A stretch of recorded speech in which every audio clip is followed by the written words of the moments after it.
et bienvenue dans votre émission Reçu 7 sur 7.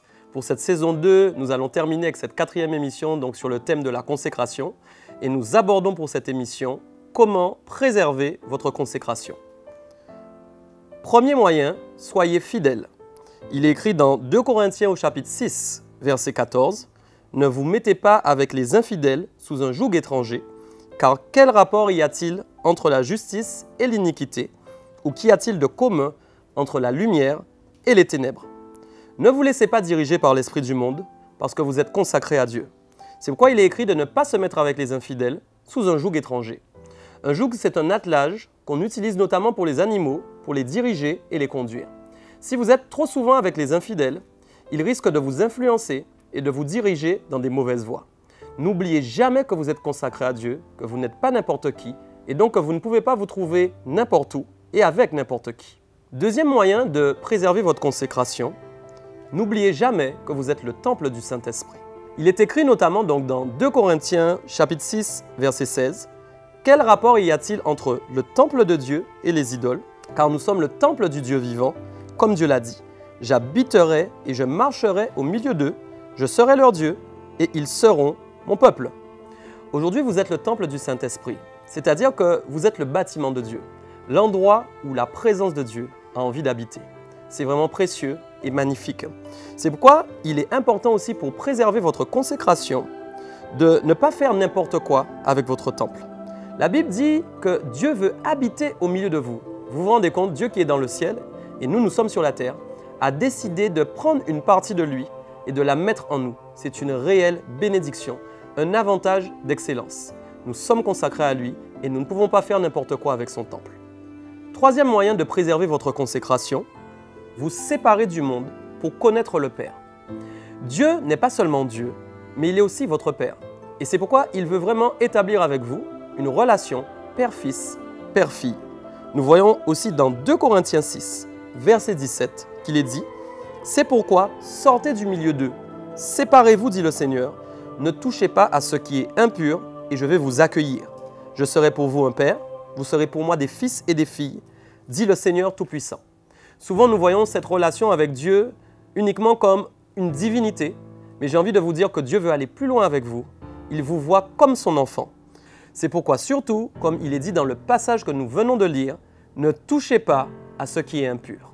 Quatrième moyen de préserver votre consécration, vivre quotidiennement dans la crainte de Dieu.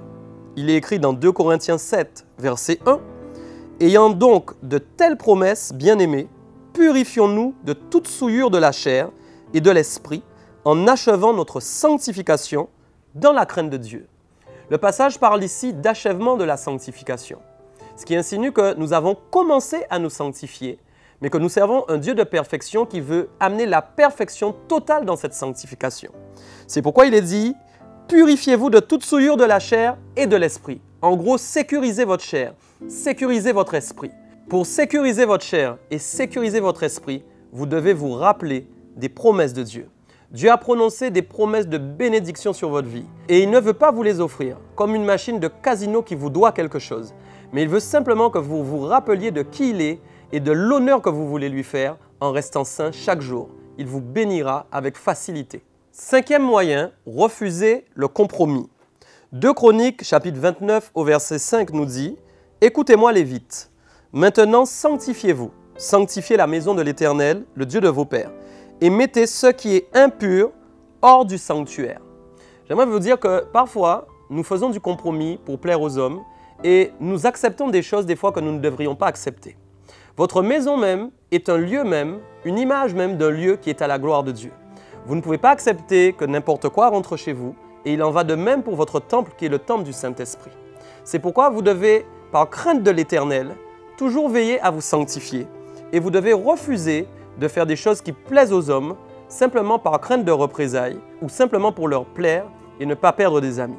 C'est pourquoi je vous conseille de chercher toujours à plaire à Dieu uniquement. Ainsi, vous ne ferez pas de compromis et vous préserverez votre sanctification. Sixième moyen, gardez un bon caractère. Il est écrit en 1 Pierre chapitre 3 verset 15 « Mais sanctifiez dans vos cœurs Christ le Seigneur, étant toujours prêt à vous défendre avec douceur et respect devant quiconque vous demande raison de l'espérance qui est en vous. Parfois, vous allez être attaqué à cause de votre foi, simplement parce que vous avez choisi le Seigneur Jésus-Christ. Vous verrez que dans ces moments difficiles, des paroles vont vous atteindre, des mots même vont vous faire mal, et vous aurez parfois envie de vous faire justice vous-même. Mais simplement, si vous décidez de garder de la douceur, du respect, le malin ne pourra pas vous condamner. Et ainsi, vous allez aussi préserver votre consécration. Septième et dernier moyen de préserver bien sûr votre consécration, sanctifiez le nom de Dieu par votre témoignage. Il est dit dans Luc au chapitre 11, verset 2, il leur dit, « Quand vous priez, dites, Père, que ton nom soit sanctifié et que ton règne vienne. » Nous connaissons tous cette prière que Jésus avait prononcée aux disciples quand ils avaient demandé « Apprends-nous à prier ». Et il y a une chose vraiment très importante donc, qui a été donnée dans cette prière. « Père, que ton nom soit sanctifié ». Dieu est saint et donc c'est vrai que nous pouvons nous dire « Mais pourquoi sanctifier le nom de Dieu vu qu'il est déjà saint ?» Simplement à cause de nous. Dieu nous appelle à être ses témoins sur la terre et sans consécration, sans sanctification, nous ne pouvons pas être des bons témoins. La sanctification est le moyen qui nous amène à témoigner de Dieu sur la terre, puisque nous sommes ses porte-paroles, vous êtes ses porte-paroles. C'est pourquoi nous parlons en fait de sanctifier le nom de Dieu, c'est-à-dire que ce n'est pas que nous allons nous-mêmes rendre le nom de Dieu plus saint, ni le rendre lui-même plus saint, mais simplement notre témoignage devant les hommes et devant ceux qui ne connaissent pas Dieu, s'il est bon, s'il est positif, s'il représente vraiment la gloire de Dieu, va permettre que le nom de Dieu ne soit pas souillé. Nous devons toujours faire attention à notre témoignage, car dites-vous bien une chose, les hommes vous écoutent, les hommes vous regardent, et quand vous ferez mal, ils ne diront pas que c'est vous, mais ils diront que c'est Dieu. Voilà, reçu 7 sur 7, c'est fini pour aujourd'hui. Je vous souhaite une merveilleuse accélération divine pour votre semaine, et comme je le dis, que la balance soit toujours bien pesée.